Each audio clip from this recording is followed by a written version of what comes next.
नमस्कार and welcome you all to DRX mentor. DSSB pharmacist post पे लगभग 318 vacancy आई हुई थी। उसका डिटेल नोटिफिकेशन आ चुका है, ये आप देख सकते हैं। ये डिटेल नोटिफिकेशन मैंने ओपन किया हुआ है, इसको मैं लिंक कर दूंगा डिस्क्रिप्शन में, सो दैट आपको जो भी डाउट वगैरह हैं तो वो आप खुद से भी पढ़ सकते हैं। बाकी मैं आपके सारे डाउट क्लियर कर दूंगा रिगार्डिंग एलिजिबिलिटी, क्योंकि बहुत सारे क्वेश्चंस अराउज हुए थे और थोड़ी सी डिलेमा भी हो गया था कि डी फॉर्म वाले अप्लाई कर सकते हैं कि नहीं कर सकते हैं, और जो जिनका 12th में PCB या PCM है वो अप्लाई कर सकते हैं कि नहीं कर सकते हैं। तो चलिए इस वीडियो में डिस्कस करेंगे। इस नोटिफिकेशन में सभी कुछ मेंशन है, तो बारी बारी से देख लेते हैं। यहाँ पर आप ओपनिंग डेट देख सकते हैं 13/2/2024 है।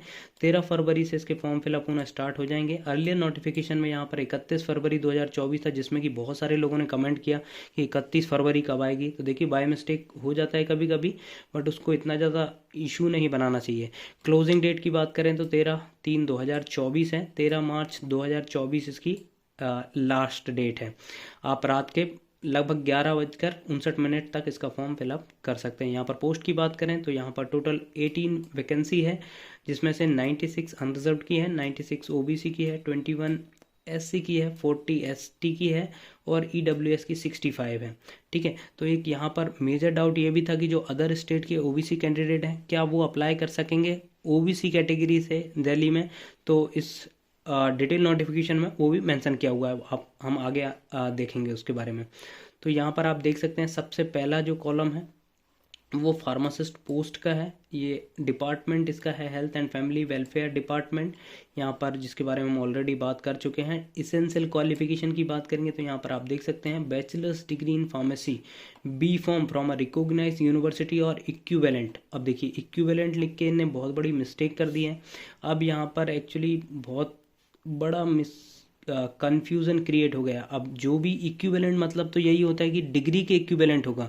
अब डिग्री के इक्विवेलेंट डिप्लोमा कभी भी नहीं हो सकता, बट ये जो कंफर्म होगा कि यहाँ पर डी फॉर्म वाले फॉर्म फिलअप कर सकते हैं कि नहीं कर सकते हैं। अब वो बी फॉर्म को इक्विवेलेंट मानते हैं कि नहीं मानते डी फॉर्म के, ये जब भी क्लियर होगा जब इसके फॉर्म फिलअप होना स्टार्ट हो जाएंगे। जब फॉर्म फिलअप करेंगे तब वहाँ पर यदि ऑप्शन आता है डी फॉर्म का तब तो ठीक है, अदरवाइज ये बहुत बड़ा ब्लंडर है, क्योंकि लोग कोर्ट केस भी करेंगे।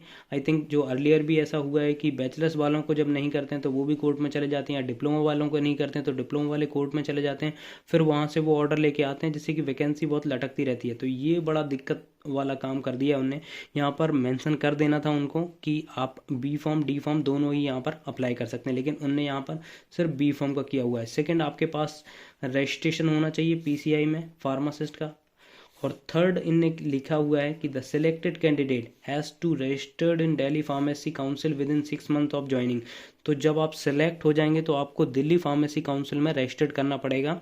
ठीक है, तो ये 3 इसमें इसेंशियल क्वालिफिकेशन है। डिज़ायरेबल में कुछ नहीं है। एक्सपीरियंस की बात करें तो कोई एक्सपीरियंस भी यहाँ पर नहीं मांगा हुआ है, लेकिन ये बहुत बड़ा मिस्टेक कर दिया इन्हें कि यहाँ पर डी फॉर्म वालों को नहीं किया, क्योंकि डी फॉर्म वालों के लिए जो इसेंशियल क्वालिफिकेशन फार्मासिस्ट की है वो डी फॉर्म ही है, तो यहाँ पर डी फॉर्म को एलिजिबल करना था। बाकी ये कंफर्म हो जाएगा जब फॉर्म फिलअप होना स्टार्ट होंगे, क्योंकि वहाँ पर यदि ऑप्शन है डी फॉर्म का तो कोई दिक्कत नहीं है, यदि नहीं है तब ये सीरियस ब्लेंडर होगा। यहाँ पर पे स्केल की बात करेंगे तो लेवल 5 की जॉब है, 29,200 प्लस 92,300 यहाँ पर आपको मिलने वाला है। मैंने ऑलरेडी इस पर एक डिटेल वीडियो बना चुका हूँ, जिसमें मैंने डिस्कस किया था सैलरी ट्रांसफ़र पोस्टिंग और इसमें क्या क्या अलाउंसेस वगैरह मिलते हैं, वर्किंग आवर्स कितने होते हैं। यदि आपने वीडियो नहीं देखा है तो मैं डिस्क्रिप्शन में लिंक दे दूंगा, वहाँ से जाकर आप देख सकते हैं। एज लिमिट, देखिए एज लिमिट का भी बहुत बड़ा अर्लियर जो नोटिफिकेशन था उसमें 18 to 30 था, तो एक जो ओवर एज थे उनके लिए भी स्कोप था। बट यहाँ पर देखिए आप not exceeding 27 year age relaxation will be given as per the table. तो यहाँ पर जो 27 जो जर्नल के हैं तो वो 27 साल से जो ऊपर के हैं उनको फॉर्म यहाँ पर नहीं भर पाएंगे। जो जैसे OBC की कैंडिडेट हैं, अभी मैं आपको बताऊंगा कि कितना रिजर्वेशन मिलेगा। तो यहाँ पर आप देख सकते हैं रिजर्वेशन कॉलम में डायरेक्टली हम चलते हैं तो वहाँ से कंफर्म हो जाएगा कि कितना रिजर्वेशन मिलना है। तो यहाँ पर आप देख सकते हैं जो SC और ST के कैंडिडेट हैं उनके लिए 5 साल है, तो आप जोड़ लीजिए 27 + 5, तो आपके हो गए 32 ईयर तक के फॉर्म फिलअप कर सकते हैं। OBC कैंडिडेट 27 + 3, तो यहाँ पर हो गया आपका 30, और जो फिजिकली हैंडीकैप है उनके लिए 10 साल का है तो लगभग 37 साल तक भर सकते हैं। फिजिकली हैंडीकैप और SC ST है तो 15 साल तक और उनको एडिशनल मिल जाएगा।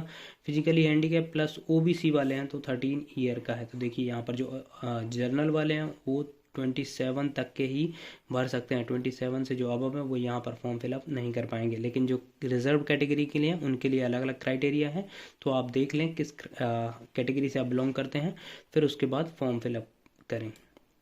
ठीक है, नेक्स्ट डिस्कस करते हैं इसके सिलेबस के बारे में। तो यहाँ पर आप देख सकते हैं, ये सबसे पहले मैं आपको बता दूं, 1 इसका पोस्ट कोड है 1/24। तो यहाँ पर आप देख सकते हैं एग्ज़ाम स्कीम में ये आप देख सकते हैं कि हाउ टू अप्लाई आपको ऑनलाइन जाके अप्लाई करना है। एलिजिबल कैंडिडेट में अप्लाई थ्रू DSSB की साइट से आप जाके अप्लाई कर सकते हैं। यहाँ पर 100 रुपीज़ आपकी पेमेंट रहेगी। और ये देख लेते हैं हम एग्ज़ामिनेशन स्कीम। तो यहाँ पर आप देख सकते हैं एग्ज़ामिनेशन स्कीम में जो आपका टायर 1 में टेक्निकल आएगा, यहाँ पर 1/24 है। यहाँ पर आप देख सकते हैं 2 घंटे का आपका एग्ज़ाम होगा। 200 टोटल क्वेश्चन यहाँ पर पूछे जाएंगे MCQ, और वो 200 नंबर के रहने वाले हैं।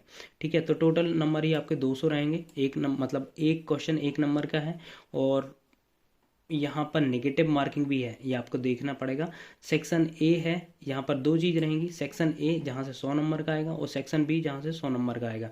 ठीक है, जो सेक्शन A है उसमें आपका आएगा general awareness, general intelligence, reasoning ability, arithmetical, numerical ability, test of Hindi language and comprehension, test of English language. तो देखिए एक कमेंट भी आया था कि इसमें हिंदी कंपलसरी है क्या। देखिए हिंदी कंपलसरी है। यहाँ पर 5 सब्जेक्ट हैं, वो 5 में से आपके 5 ही आएंगे और ईच सेक्शन में से 20 मार्क्स का आएगा।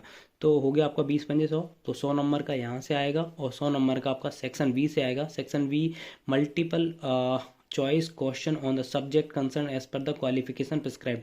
तो जो B फॉर्म का सिलेबस है वहाँ से आपके 100 नंबर के आएंगे। तो टोटल आपका 200 नंबर का रहने वाला है और इसमें आपको क्वालिफाई भी करना पड़ेगा। देखिए एक तो नेगेटिव मार्किंग है, यहाँ पर आप देख सकते हैं मेंशन किया हुआ है, negative marking will be applicable and deduction of 0.25 marks. मतलब आपका जब 4 क्वेश्चन गलत होंगे तब आपका 1 नंबर कट जाएगा यहाँ पर। ठीक है, यहाँ पर मोड ऑफ सिलेक्शन तो वही होगा। हाँ, ये क्वालिफाइंग मार्क्स मैं आपको बताना चाहता हूँ। ये देखिए जर्नल के जो क्वालिफाइंग मार्क्स हैं वो 40 हैं जर्नल और EWS के। OBC वालों के हैं 35, SC ST फिजिकली हैंडीकैप के लिए हैं 30% क्वालिफाई करना पड़ेगा आपको। तो आपको 200 में से 40%, तो लगभग आपको 80 नंबर लेके आना पड़ेगा।